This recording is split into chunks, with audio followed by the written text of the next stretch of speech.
आज के इस वीडियो में हम देखेंगे केमिकल इक्वेशन को कैसे लिखते हैं और केमिकल रिएक्शन को समझेंगे। जैसे अगर हमसे कहा गया है कि magnesium and oxygen combines to make magnesium oxide. अब ये एक वर्ड इक्वेशन है, इसको हम वर्ड इक्वेशन कहते हैं क्योंकि ये सारे कुछ वर्ड्स में लिखे हैं। जैसे इंग्लिश में अल्फ़ाबेट्स होता है, उसके बाद वर्ड्स बनाते हैं, फिर सेंटेंसेस बनाते हैं। वैसे केमिस्ट्री के लैंग्वेज में सिंबल्स होते हैं, जैसे मैग्नीशियम का कुछ सिंबल होगा, ऑक्सीजन गैस का कुछ सिंबल होगा, तो सिंबल्स बनाते हैं। उसके बाद जैसे मैग्नीशियम ऑक्साइड है, उसका कुछ फार्मूला होगा, फार्मूले, और फिर हम फाइनली ये सबको एक इक्वेशन फॉर्म में बनाते हैं।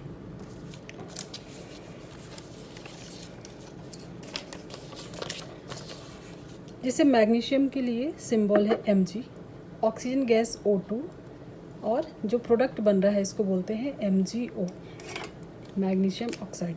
जो लेफ्ट हैंड साइड पे लिखते हैं वो रिएक्टेंट होता है जो कि रिएक्शन में पार्ट लेता है, और जो फाइनली जो प्रोडक्ट बनता है उसको हम राइट हैंड साइड में लिखते हैं, उसको प्रोडक्ट बोलते हैं। ये एक सिंपल सा शॉर्ट हैंड फॉर्म है जिसको कि हम केमिकल इक्वेशन बोलते हैं। तो केमिकल इक्वेशन का डेफिनेशन क्या होगा? Chemical equation is a shorthand method that describes a chemical reaction in terms of symbols and formulae of different reactants and products. But इसके कुछ limitations हैं। अभी हमको इसमें और ज़्यादा कुछ इन्फॉर्मेशन नहीं मिल रहा है। जैसे इसमें जो भी रिएक्टेंट या जो भी प्रोडक्ट बन रहे हैं, इसके फिजिकल स्टेट्स क्या हैं, कंसनट्रेशन क्या है, ये रिएक्शन एक्सोथर्मिक है या एंडोथर्मिक है, मतलब हीट लग रहा है या निकल रहा है। काफ़ी कुछ हमको इससे इन्फॉर्मेशन नहीं मिलता है। तो इसको रेक्टिफाई करके कुछ और सिंबल्स इसमें ऐड किए गए।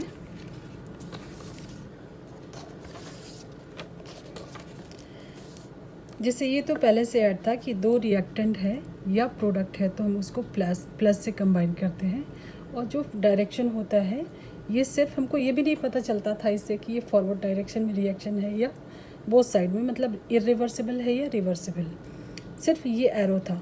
तो ये सारे कुछ और भी नए इसमें सिंबल्स रेक्टिफाई किए गए, ऐड किए गए। जैसे अगर किसी केमिकल रिएक्शन में गैस इवॉल्व होता है तो उसके लिए अप एरो का हम यूज़ करते हैं सिंबल। और अगर कुछ प्रेसिपिटेट क्या होता है, जो इनसॉल्युबल्स होते हैं, उसके लिए डाउन एरो। अगर ये रिएक्शन दोनों साइड, मतलब रिएक्टेंट से प्रोडक्ट बन रहा है और फिर प्रोडक्ट से रिएक्टेंट भी बन रहा है, उसके लिए ये सिंबल यूज करते हैं। अगर इसमें कुछ एसिड यूज हो रहा है तो उसका कॉन्सेंट्रेशन क्या है, वो डाइल्यूट है या कॉन्सेंट्रेटेड है, उसके लिए डाइल्यूट के लिए DIL और कॉन्सेंट्रेटेड के लिए CONC कॉन्स। ये सारे कुछ ऐड किए गए। तो अभी इसी इक्वेशन को हम लिखेंगे। जैसे Mg, इसके फिजिकल स्टेट को दर्शाने के लिए इसको कैसे डिनोट करते हैं? अगर ये सॉलिड है तो S, गैस है तो G।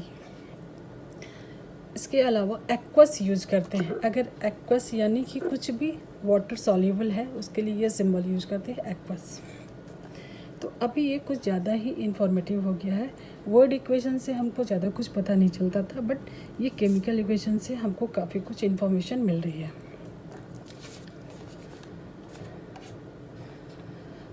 अब हमने देखा है कि केमिकल इक्वेशन में जितने रिएक्टेंट होते हैं उतने ही प्रोडक्ट्स बनते हैं। तो इसके लिए हमको ये कुछ बैलेंस होना चाहिए। तो थोड़ी बैलेंसिंग देखते हैं, उसको विजुअलाइज करते हैं। जैसे एक सिंपल सा अभी हमने देखा मैग्नीशियम और ऑक्सीजन का, इसी इक्वेशन को हम देखते हैं। यहाँ पे जो भी प्रोडक्ट बन रहा है MgO बन रहा है। MgO में एक ऑक्सीजन है, बट रिएक्टेंट साइड में देखें तो ऑक्सीजन के 2 एटम हैं। तो इसको बैलेंस करने के लिए प्रोडक्ट जब भी बनेगा MgO ही बनेगा। तो हमको एक और मॉलिक्यूल बनाना पड़ेगा मैग्नीशियम ऑक्साइड का। तो यहाँ पे अभी 2 ऑक्सीजन बैलेंस हो गया, बट मैग्नीशियम अभी बढ़ गया। तो मैग्नीशियम को बैलेंस करने के लिए हमको रिएक्टेंट साइड में एक और मैग्नीशियम के एटम को लेना पड़ेगा। तो ये एक विजुअलाइज करके हम देख सकते हैं कि कैसे बैलेंसिंग करते हैं। जैसे एक और एग्जांपल बैलेंसिंग से, हाइड्रोजन गैस H2 और क्लोरीन गैस Cl2, ये जब भी दोनों कंबाइन होते हैं तो फॉर्म करते हैं हाइड्रोक्लोरिक गैस। हाइड्रोक्लोरिक गैस में एक हाइड्रोजन का आइटम है, एक क्लोरीन का, बट रिएक्टेंट में देखेंगे तो 2 हाइड्रोजन के आइटम हैं और 2 क्लोरीन के आइटम हैं। तो हमको दो हाइड्रोक्लोरिक एसिड यहाँ पे बनेगा। अभी ये जो रिएक्शन है वो एक बैलेंस्ड केमिकल रिएक्शन है। ये जो इक्वेशन है वो एक बैलेंस केमिकल इक्वेशन है। तो हमने केमिकल इक्वेशन देखा, बैलेंसिंग देखा। एक्चुअली केमिकल रिएक्शन में होता क्या है, इसमें जो रिएक्टेंट होते हैं, बैलेंस्ड केमिकल इक्वेशन में होना क्या चाहिए, has the same number of each type of atoms on both sides of the arrow.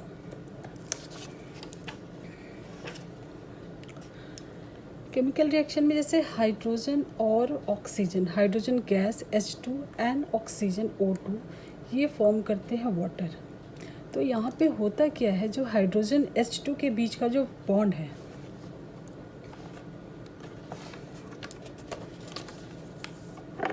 H2 इसके बीच का जो बॉन्ड है वो ब्रेक होता है, ऑक्सीजन के बीच का जो बॉन्ड है वो ब्रेक होता है। और इंटरमीडिएट अभी ज़्यादा नहीं डिटेल में पढ़ना है, ये आयंस फॉर्म में होते हैं और यहाँ पे नए वाटर के मॉलिक्यूल बनते हैं, जिसका नया बॉन्ड जो है वो ये केमिकल बॉन्ड होता है।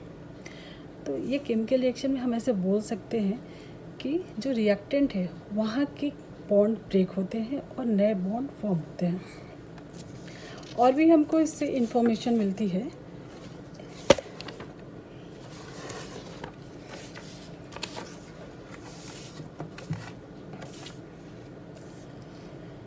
जैसे सेम एक ही एग्जांपल पे देख रहे हैं कि मैग्नीशियम ऑक्सीजन मैग्नीशियम ऑक्साइड बनाता है। तो यहाँ पे हमको वैलेंसी पता है, तो थोड़ा ऑक्सीडेशन स्टेट भी देख लेते हैं। ऑक्सीडेशन स्टेट में क्या होता है, यहाँ पे एलिमेंट इटसेल्फ में हमेशा 0 ऑक्सीडेशन होता है, ऑक्सीडेशन नंबर होता है। बट यहाँ पे जब ये कंबाइन हो रहे हैं तो केमिकल फॉर्मूले इसका हो गया MgO क्यों बना, क्योंकि Mg पे 2+ होता है, ऑक्सीजन पे 2- होता है। क्योंकि ये मेटल है, ये नॉन मेटल है, तो इनके बीच का जो बॉन्ड है वो आयोनिक बॉन्ड है।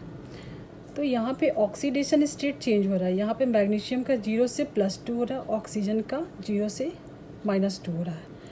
यहाँ से एक और टाइप समझ सकते हैं, जैसे ये जो है यहाँ पे लॉस ऑफ इलेक्ट्रॉन है, मैग्नीशियम से मैग्नीशियम ऑक्साइड के बीच में ये जो बन रहा है, यहाँ पे लॉस ऑफ इलेक्ट्रॉन हो रहा है और ऑक्सीजन से यहाँ पे गेन ऑफ इलेक्ट्रॉन हो रहा है।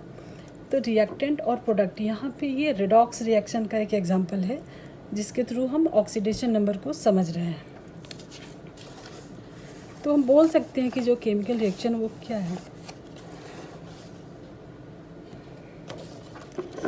A chemical reaction involves breaking of chemical bonds present in the reactant molecules and forming new chemical bonds to give the products। या हम ऐसे भी बोल सकते हैं, A chemical reaction simply involves rearrangement of atoms। तो अभी हमने देखा इक्वेशन को कैसे लिखते हैं, बैलेंसिंग देखा, और फिर देखा कि केमिकल रिएक्शन में क्या होता है और कितना इन्फॉर्मेटिव है ये वर्ड इक्वेशन से, कितना ज़्यादा इन्फॉर्मेटिव है केमिकल इक्वेशन।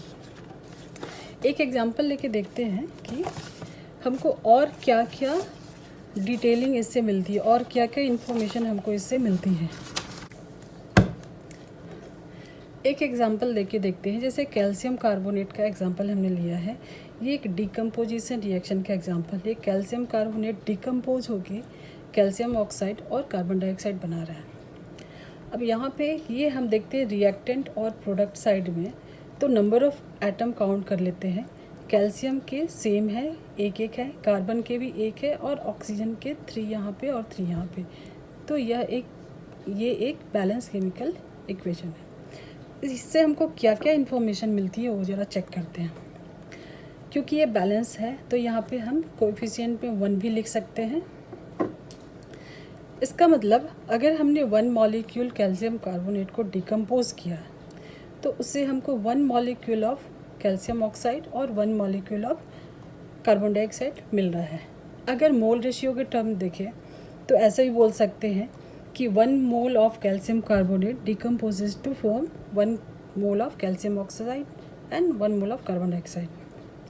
अगर मास रेशियो से देखें तो रिएक्टेंट का मास अगर हम काउंट करते हैं तो 100 ग्राम आ रहा है, प्रोडक्ट का भी हम अगर काउंट करते हैं तो वो भी 100 ग्राम आ रहा है। तो ये principle of conservation of mass को भी प्रूव करता है। तो ये इतना ज़्यादा इन्फॉर्मेटिव, हमको वर्ड इक्वेशन से इतने सारे इन्फॉर्मेशन नहीं मिल रहे थे। अब कुछ एक्स्ट्रा उन बच्चों के लिए जिनको ज़्यादा रहता है कि अभी 9th हो गया, 10th का भी हो जाएगा, आगे कैसे करेंगे, आगे तो पूरा ओशन है तो उसमें कैसे डाइव जाएंगे।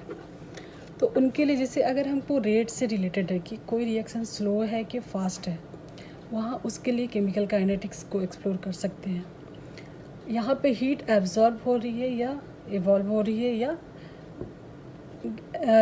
हीट लग रही है, मतलब रिएक्टेंट्स में हमको हीट ऐड करना पड़ रहा है या हीट इवॉल्व हो रही है, उसके लिए थर्मोकेमिस्ट्री में हम देख सकते हैं।